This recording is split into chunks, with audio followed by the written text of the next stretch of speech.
তো হ্যালো বন্ধুরা, তোমরা সবাই কেমন আছো কমেন্টে জানিও। আমি তো খুব ভালো আছি, খুব খুব খুব হ্যাপিও আছি। ঠিক আছে, কারণটা তোমাদেরকে বলবো, তার জন্য আজকে এসেছি। আজকে কোনো খাওয়া দাওয়া হবে না, কোনো রান্নাবান্না হবে না, জাস্ট আমি কিছু কথা তোমাদের সাথে শেয়ার করব। মানে কি, মানে শুনলে তোমরাও হাসবে। আমারও যখন থেকে মানে শুনেছি এত হাসি পাচ্ছে, মানে আটকাতে পারছি না। এত খুশি হয়ে গেছি, প্রচণ্ড খুশি হয়ে গেছি, প্রচণ্ড। তো তোমরা সকলেই জানো যে আগের ভিডিওগুলো যারা দেখেছো, আমি নিজেও তোমাদেরকে বলেছি যে আমার একটা রোগ ধরা পড়েছে, এরকম কিছু। তো ব্যাপারটা হচ্ছে, প্রথম থেকেই বলি, ঠিক আছে, আমার এই মুখ পুরো র্যাশ ভর্তি হয়ে গেছিলো, চুলকণা মতো ভর্তি হয়ে গেছে, প্রচণ্ড প্রচণ্ড চুলকাতো, প্রচণ্ড চুলকে চুলকে চুলকে চুলকে পুরো মুখের ছাল আমি তুলে ফেলতাম, তবুও চুলকোনা বন্ধ হতো না, হঠাৎ করেই হয়েছিল। তো সেই কারণে আমি গিয়েছিলাম হাসপাতালে ডাক্তার দেখাতে। ঠিক আছে, তো ডাক্তার দেখলো, দেখে রক্ত পরীক্ষা করতে বললো। তো রক্ত পরীক্ষাও করা হলো, কিন্তু ওই রক্ত পরীক্ষাটা করাতে যখন ডাক্তারকে দেখালাম রিপোর্টটা, তো ডক্টর বলল কি, আপনার থাইরয়েড ধরা পড়েছে, মেডিসিন ডাক্তার দেখান। তো সেই মতো আমিও চলে এলাম। শুনে তো আমার মানে চোখ দিয়ে জলই বেরিয়ে গিয়েছিল। কারণ মানে রোগ যেমনই হোক না কেন, একটা সুস্থ শরীরে যদি কোনো রোগ ধরা পড়ে, সে ছোট হোক বড় হোক যাই হোক, তাহলে সবারই মন ভেঙে যায়। তো আমারও সেরকম হয়েছিল, অনেকটা খারাপ লেগেছিল, অনেকটা কষ্ট লেগেছিল, বলতে গেলে মানে আমার চোখ থেকে জলই বেরিয়ে গিয়েছিল। তো সে যাই হোক, রিপোর্টটা নিয়ে ডক্টর দেখিয়ে বাড়ি এলাম হাসপাতাল থেকে। তো বাড়ি এসে অনেক চিন্তা করছি, কি করব না করব, কোন ডাক্তার দেখাবো, তো নানান চিন্তা। তো অবশেষে ডাক্তার দেখানো হলো। তো ডাক্তারবাবু দেখানো হলো, যেদিন দেখাতে যাই হাসপাতালের রিপোর্ট নিয়ে গিয়েছিলাম, রক্তের যে রিপোর্টটা আর কি দিয়েছিল সেটা নিয়ে গেছিলাম। তো নিয়ে যেতে ডাক্তারবাবু দেখে তো অবাক, মানে মানে এমন মানে অবাক হয়েছে, মানে কি বলবো, ডাক্তারবাবু নিজেই বলছে যে এরকম পেশেন্ট আমার কাছে একটাও আসেনি। উনি বলল যে মানে ওই রিপোর্ট অনুযায়ী আমার যেটা হয়েছে সেটা আর মানুষের হয় না, হয় না, খুবই কম, অনেক খুঁজতে হবে, অনেক খুঁজলে তবে হয়তো তুমি পাবে। ঠিক আছে, তো সাধারণত হয়ই না, অনেক কম। বললো যে 100 জনের মধ্যে মানে বাকি হচ্ছে কি 95 জনের নর্মাল, আর আমার যেটা মানে রিপোর্ট অনুযায়ী যেটা আর কি মানে হওয়ার কথা ছিল, তো সেটা আর বাকি 5 জনের যেটা হয় সেটা।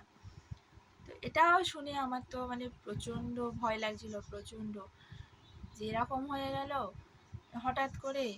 এই ভালো ছিলাম, মানে খুব চিন্তা, খুব ভয়, খুব টেনশান। তো ডাক্তারবাবুও রক্ত পরীক্ষা করতে দিল, 6 রকম টেস্ট দিয়েছিল রক্তে, 6 রকম। তার মধ্যে ওই টিএসএইচও ছিল, বাদবাকি আরও কত কী ছিল আমি জানি না ঠিক। তো রক্তের রিপোর্টগুলো করা হলো, করা হতে রক্তের রিপোর্টগুলো হাতে পেলাম। হাতে পাওয়ার পর কাল গেছিলাম, তোমরা ভিডিওটা পাবে, আমি ভিডিওটা করেছি, এবং ডাক্তারের সাথে যে কথোপকথন ভয়েস, সেটাও আমি রেকর্ড করেছি, সবটাই শেয়ার করব, কিন্তু একটু লেট হবে। তো যাই হোক, তোমরা পাবে, ডাক্তার দেখানোর ভিডিওটা পাবে। তো যেটা বলছিলাম, তো কালকে ডাক্তার দেখালাম, দুটো রিপোর্টই নিয়ে গিয়েছিলাম হাসপাতালে, রক্তের রিপোর্টটাও নিয়ে গিয়েছিলাম, আর আমরা যেটা বাইরে থেকে করালাম, ডাক্তারবাবু দিয়েছিলেন বাইরে থেকে টেস্ট করার জন্য আবার, তো সেটাও নিয়েছিলাম, দুটোই নিয়ে গেছি। দুটো রিপোর্ট দেখে ডাক্তারবাবু তো হতবাক। আমরা কি অবাক হব, আশ্চর্য হব, ডাক্তারবাবু নিজেই দেখে অবাক। মানে আকাশ পাতাল আর কি, দুটো রিপোর্ট আকাশ পাতাল। মানে ডাক্তারবাবু দেখে বলছে যে এখানে তো কোনো মানে কোনো মানে একদমই নর্মাল, কোনো কিছুই নেই। থাইরয়েড যে রক্তের রিপোর্টটা করা হয়েছিল TSH, সেখানে বলছে একদম নর্মাল, একটা নর্মাল মানুষের মানে যেমন হয় তেমন, মানে একদম ঠিক আছে, কোনো সমস্যা নেই। যতটা শরীরে থাকলে নর্মাল বলে ততটাই আছে, ঠিক আছে, না আছে বেশি না আছে কম, ঠিক আছে। তো এটা শুনে আমার একটু শান্তি হলো, খুব ভালো হলো। আগে থেকেই জানতাম যে নর্মাল এসছে, কারণ রিপোর্টটা যেখান থেকে করেছিলাম, তো আমার একটা দেওর হয়, ও হচ্ছে রক্ত নেয়, মানে হচ্ছে আমার পিসি শাশুড়ির ছেলে। তো ও ওষুধ দোকানে থাকে, রক্ত পরীক্ষা আসে, মানে রক্ত আসে নিয়ে যায় বাড়ি থেকে, তো ওর কাছেই করেছিলাম। তো যেদিন রিপোর্ট দেয় ও সেদিনকে বলেছিল যে তোমার সব রিপোর্ট তো নর্মাল আছে, ঠিক আছে, রিপোর্টে কোনো সমস্যা নেই। তো জানতাম যে ডাক্তার, এবার তবুও ডাক্তারবাবু কি বলবে তার মুখ থেকে শোনার একটা আগ্রহ ছিল, তার জন্য আমরা কালকে গেছিলাম। না হলে আজকে মানে সোমবার যেতাম, ডাক্তারবাবু রবিবার দেখাতে গিয়েছিলাম ডাক্তারবাবুকে, আর যাওয়ার কথা ছিল সোমবার। তো আমার তো আর তর সই ছিল না যে ডাক্তারবাবুর মুখ থেকে কখন শুনবো যে রিপোর্ট একদম ক্লিয়ার আছে, ফ্রেশ আছে, কোনো সমস্যা নেই। এটা শোনার জন্যই মানে খুব তাড়াহুড়ো করছিলাম, তার জন্যই কালকে চলে গিয়েছিলাম ডাক্তার দেখাতে। তো যাই হোক, তো ওটা একটা সমস্যা মিটলো। অনেক চিন্তায় ছিলাম, অনেক মানে ছিলাম, কি বলবো, একটাই কথা শুধু বলার, মানে আমি বুঝতে পারছি না হাসপাতালের রিপোর্টে মানে অতটা অতটা মানে মানে কি বলবো, ভাষা খুঁজে পাচ্ছি না। ওরা রক্তের রিপোর্টটা কিভাবে করেছিল সেটাই বুঝতে পারছি না। হতে পারে কারো রক্তের সাথে আমার রক্ত মানে চেঞ্জ হয়ে গেছে আর কি, পাল্টাপাল্টি যেটা হয়। অ্যাকচুয়ালি আমার ঠিক হাসপাতাল জিনিসটা আমার শ্যুট করে না, আমার ভালো লাগে না। আমি যখনই গেছি চিকিৎসার জন্য তখনই আমার ক্ষেত্রে ভুলভাল হয়েছে, যতবার গেছি, ঠিক আছে। হ্যাঁ, অনেকে বলে যে লাখ লাখ মানুষ যায়, সবার চিকিৎসা হয়, তোর বেলা হবে না। তো সেটা তো আমি বলতে পারবো না, লাখ লাখ মানুষের সাথে ভালো হয়, তাই তাই তাই তারা যায়। কিন্তু আমি যতবার গেছি আমার সাথে ততবারই মানে ভুলভ্রান্তি হয়েছে। তো সেই বিশ্বাসটা আর নেই যে আমি যাব, বিশেষ করে এই জিনিসটার পর। যদি আমি হাসপাতালের রিপোর্টটা দেখিয়ে ওষুধ মেডিসিন খেতাম, তাহলে সেটা আমার শরীরের পক্ষে কতটা ক্ষতিকর হতো, কতটা, ঠিক আছে, কতটা ক্ষতিকর হতো সেটা একবার মানে ভাবলেই আমার মানে কেমন লাগছে, ঠিক আছে। যদি আমি হাসপাতাল থেকেই দেখাতাম ডাক্তার, তাহলে নিশ্চয়ই ওই রিপোর্টটা দেখেই আমাকে মেডিসিন দেওয়া হতো, ওষুধ খেতাম। তো যেই রোগটা আমার নেই তার ওষুধ যদি আমি খেয়েই যেতাম তাহলে আমার শরীরের অবস্থা কেমন হতো সেটাই আমি ভাবছি। তো যাই হোক, আর ইচ্ছা নেই আমার হাসপাতালের ধারে পাশে যাওয়ার, কোনো ইচ্ছা আমার নেই, আমার যাওয়ার ইচ্ছা ছিলই না, ঠিক আছে। কিন্তু এমন সময় মুখের র্যাশটা বেরিয়েছিল, তখন হচ্ছে বাইরে ডক্টর দেখাবো সেরকম মানে ছিল না আমার। তো তার জন্যই প্রচণ্ড, আর যেহেতু চুলকোনার মতো হয়েছিল বললাম, প্রচণ্ড চুলকাতো, আমি থাকতে পারতাম না। তার জন্য আমি ভেবেছিলাম যে হাসপাতাল থেকে দেখিয়ে আসি, যদি কোনো ক্রিম টিম দেয় চুলকোনার জন্য আর কি, দিলে সাময়িক আরাম পাওয়া যায়, তারপরে না হয় বাইরে দেখিয়ে নেব যখন হাতে মাইনে টাইনে পাবো। তো সেই জন্যই গিয়েছিলাম, কিন্তু একটুখানির জন্য গিয়ে পুরোটাই গন্ডগোল হয়ে গেল। এই বেকার বেকার এতগুলো টাকা নষ্ট, এত চিন্তা স্ট্রেস, কি বলবো। কাল থেকে খালি ভেবেই যাচ্ছি আমি যে পুরো ব্যাপারটা কি হয়ে গেল। সত্যি বলতে আমার প্রথম মনটা পুরো ভেঙে গিয়েছিল, পুরো খারাপ ছিল। কিন্তু কালকে ডক্টর দেখানোর পরে এখন পুরো হ্যাপি আছি, আর কোনো চিন্তা নেই, কোনো কিছু নেই। তবে হ্যাঁ, আর একটা একটু সমস্যা দেখা দিয়েছে, তার জন্য আবারও রক্ত পরীক্ষা করতে হবে। তো এই সমস্যাটা অতটাও আমি মানে হাইফাই হিসাবে নিচ্ছি না, তবে এটাও একটা সমস্যা, ঠিক আছে, 15 দিনের জন্য ওষুধ দিয়েছে, ওষুধ খেতে বলেছে। তারপরে খেয়ে আবার 15 দিনের পর রক্ত পরীক্ষা করে টেস্ট করে, তো এটা একরকম দিয়েছে, টেস্ট করে আর ডাক্তারকে দেখাতে বলেছে। তো এই সমস্যাটা হলো কোলেস্ট্রলের সমস্যা। তো সে যাই হোক, কোলেস্ট্রল একটু কন্ট্রোল করলে কমে যাবে, একটু হাঁটাচলা করলে। তো আমি মেন সকালবেলা করে আমি হাঁটতে যেতে পারি না, ঠিক আছে, এই সমস্যা। মেয়ে উঠে যায় আর ওর বাবা তাড়াতাড়ি চলে যায়, 6টা বাজলে চলে যায়, তার জন্য আর যেতে পারি না। তো মেয়ে বড় হলে যাবো, এরকম একটা চিন্তাভাবনা আছে। তো সে যাই হোক, তবুও ডক্টর বলেছে যেহেতু শরীর থেকে ঘাম ঝরাতে, তো তার জন্য কালকের কিনে এনেছি, ওটাকে কি বলে, লাফ দড়ি না কি বলে, লাফান দড়ি, সে জানি না, তোমরা যা বলো নিজেদের ভাষায়, আমি তো বলতাম লাফ দড়ি। তো যাই হোক, ওই একটা কিনে এনেছি। প্রত্যেক দিন সকালবেলা করে মিনিমাম 100 বার করে যদি করি, অনেকটা খাটনি হয়ে যাবে, অনেকটা ঘাম ঝরবে। 100 বার করে যদি লাফাই, তো ওইটা কিনে এনেছি, যেহেতু আমি এখন হাঁটতে যেতে পারবো না। আর একটু তেল মশলা একটু কম খাওয়ার চেষ্টা করছি।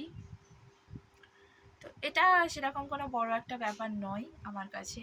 এটা যদি আমি নিজেই মেনটেন করি, যেহেতু এত তাড়াতাড়ি এটা ধরা পড়েছে, এখন থাকতে মেনটেন করলে, খাওয়া দাওয়ার প্রতি মেনটেন করলে এটা কমে যাবে, সেরকম কোনো ব্যাপার নয়। মেন ব্যাপার ছিল ওইটা, ঠিক আছে, যেটা নিয়ে আমি প্রচণ্ড চিন্তায় ছিলাম, আমার পরিবারও প্রচণ্ড চিন্তায় ছিল, আমার মাও ভাবছিল যে আমার মেয়েটার এতদিনে, আমার কখনো ছোটোবেলা থেকে আমার কখনো কোনো রোগ হয়নি, মানে পুরো সুস্থ সবল একটা বাচ্চা হওয়ার পরেও দেখবে তাদের মানে ডাক্তারখানা লেগেই থাকে, ঘন ঘন নিয়ে যেতে হয়, ঘন ঘন মানে ডাক্তারখানা যেন বাঁধা, ডাক্তার বাঁধা। কিন্তু আমার ছোটোবেলা থেকে আমার মা বলে যে আমি ছোটোবেলা থেকেই খুবই নাকি স্ট্রং, মানে আমার কখনো কিছু হয়নি। জ্বরটারও আমার খুব কম হতো, জ্বর সর্দি কাশি স্বাভাবিক যেগুলো হতো সেগুলো খুব কম।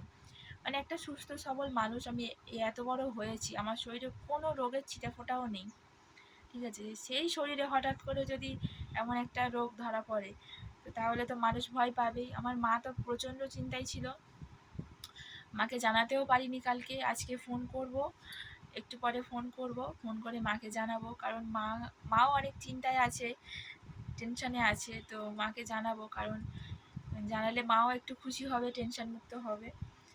আর এদিকে আমার বাড়িতে আমার হাজব্যান্ডও প্রচুর চিন্তায় ছিল যে কি হবে না হবে, সেও এখন পুরো টেনশন ফ্রি, মানে অনেক হ্যাপি আর কি, আমরা সবাই অনেক হ্যাপি। তো যাই হোক, কথাগুলো বলার জন্যই তোমাদের সামনে এলাম, কারণ কথাগুলো শর্ট ভিডিওতে বা ছোট করে বলতে পারতাম না, পুরোটা খোলাখুলিভাবে না বললে তোমরা বুঝতেই পারতে না। আর তোমাদের মনে অনেক কোশ্চেন ছিল, তোমরা কমেন্ট করছিলে, জিজ্ঞাসা করছিলে। তো আমি একটা ভিডিও শেয়ার করেছিলাম, শর্ট ভিডিও, যে প্রথম থাকতে যে কি হয়েছে না হয়েছে, কি রোগ হয়েছে, তো সেই নিয়ে কেন বিভ্রান্তি থাকবে তোমাদের মধ্যে, তো সবটাই আমি বলে দিলাম। আমার নিজেই জানতাম না যে এরকম গন্ডগোল হয়ে আছে। তো যাই হোক, পুরোটা তোমাদের সামনে ক্লিয়ার করে দিলাম। তো চলো, আজকে আর অন্য কোনো ভিডিও দেবো না এর সাথে। তো চলো, ভিডিওটা এই পর্যন্ত। যদি ভালো লাগে, আমার অন্যান্য ভিডিওগুলো তোমরা দেখতে পারো, মানে আমি ব্লগিং ভিডিও দিই, বাট যদি তোমাদের ভালো লাগে তোমরা দেখতে পারো, একটু আমার প্রোফাইলে ঢুকে পুরোনো ভিডিওগুলো দেখো। ভালো লাগলে লাইক কমেন্ট শেয়ার সাবস্ক্রাইব করে দিও। তো আরেকটা যেটা ইম্পর্টেন্ট কথা, সেটা হচ্ছে আমি প্রত্যেকদিনের ব্লগ আমি প্রত্যেকদিন করি, বাট আমি পোস্ট মানে আপলোড দিতে পারি না, কারণ আমার এখানে এতটাই নেটের প্রবলেম, এতটাই মানে বলে বোঝানো যাবে না, ঠিক আছে। আর মিনিমাম একটা ব্লগিং ভিডিও তো তোমার পোস্ট করতে গেলে 500-600 আরও বেশি যেমন মিনিট হবে তেমন মানে তোমার এমবি যাবে, কেবি যাবে। তো সেই অনুযায়ী আমার বাড়িতে বসে পোস্ট করা অসম্ভব। আমি বাড়িতে বসে রিলস ভিডিও 15 সেকেন্ডের ভিডিও পোস্ট করতে গেলে আমার আধ ঘন্টা 1 ঘন্টার কাছে লেগে যায়। তো সেই ক্ষেত্রে আমি ব্লগিং ভিডিও পোস্ট করতে একদমই পারি না।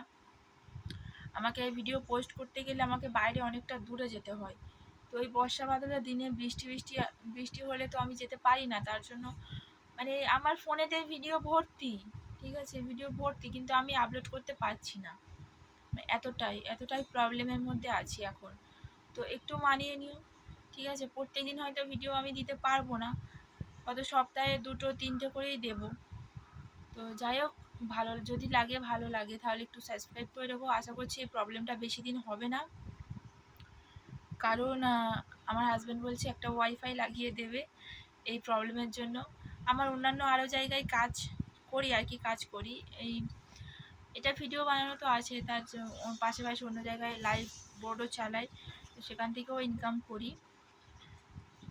তোমরা যদি এই ইনকামে আসতে চাও, ভালো ইনকাম আছে, তো আমার কমেন্টে যোগাযোগ করো, আমি বলে দেবো, জানিয়ে দেবো কী কী অ্যাড হবে। ওখানে কোনো ঝামেলা নেই, কোনো সমস্যা নেই, একদম একদম মানে ক্লিয়ার, ঠিক আছে? কোনো ঝামেলায় জড়াবে না। খুবই ভালো অ্যাপসগুলো, খুবই ভালো, আর খুবই ভালো ইনকাম আসে ওখান থেকে লাইভ চালালে। কিন্তু আমি পারি না, কারণ আমার নেটওয়ার্ক প্রবলেম। নেটওয়ার্কটা চাইছি যত সম্ভব ঠিক করতে, ঠিক আছে? যাতে আমি বাড়িতে বসে লাইভ চালাতে পারি, বাড়িতে বসে আমি ভিডিও আপলোড করতে পারি, এটা আমার সুবিধা হয়। তো আশা করছি বেশি দিন আর ফেস করতে হবে না, আর কিছু দিন, 3-4 মাস ওয়েট করো, আমি ওই ব্যবস্থাটা আমি করেই নেব। আর কিছু বলার নেই এই পর্যন্ত। ভালো লাগলে আমি তো বললাম, লাইক কমেন্ট করে দিও, শেয়ার না করলেও চলবে, তোমরা একটু ভালোবাসা দিও, ব্যাস, আর কিচ্ছু চাই না। তো টাটা, বাই বাই, ভালো থেকো সবাই। আবারও আসবো নতুন একটা ভিডিও নিয়ে। আমি জাস্ট কথাগুলো বলার জন্য তোমাদের সামনে এলাম, তাই অনেকটা হয়ে গেছে, অনেকটা 17 মিনিটের মতো হয়ে গেছে। তো এখানে তো কোনো কাট করতে পারবো না, পুরোটাই তোমাদেরকে পোস্ট করতে হবে। তো চলো, আর কথা বাড়াবো না, বাই।